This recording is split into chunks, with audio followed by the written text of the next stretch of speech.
Assalamualaikum warahmatullahi wabarakatuh. Saya Nurlela dari Setkes Surya Global Yogyakarta. Baik, saya di sini akan menjelaskan tentang persalinan operatif. Apa sih persalinan operatif itu? Baik, di sini ada seksi sesar.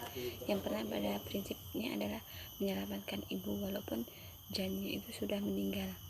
Yang kedua ada tujuan seksio sesar, persalinan dengan segera sehingga uterus segera berkontraksi dan menghentikan pendarahan. Yang ketiga adalah siapkan darah untuk stabilnya pemulihan kondisi sang ibu.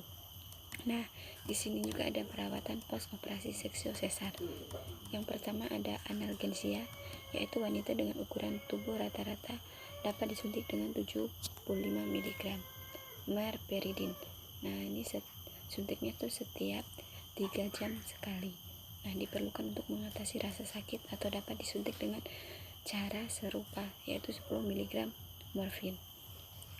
Di sini untuk wanita yang ukuran tubuhnya kecil dapat disuntik dengan diberi merperidin yang sekira-kira 50 mg. Nah, kalau wanita dengan ukuran besar itu 100 mg.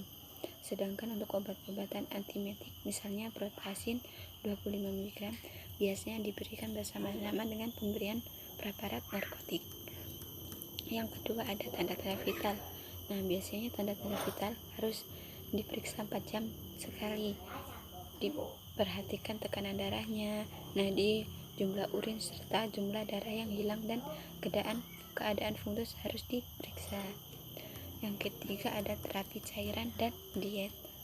Nah, yaitu untuk pedoman umum, pemberian 3 liter larutan RL terbukti sudah cukup selama pembedahan dan dandruff 24 jam pertama berikutnya. Meskipun demikian, jika urin jauh di bawah 30 ml per jam. Yang keempat ada vaksika urinarius dan usus. Nah, ini kateter dapat dilepaskan setelah 12 jam pas operasi atau pada keesokan paginya setelah operasi. Biasanya bising usus belum terdengar pada hari pertama setelah pembedahan. Pada hari kedua bising usus masih lemah dan usus baru aktif kembali pada hari ketiga. Nah, selanjutnya ada yang kelima ada ambulasi. Apa sih ambulasi?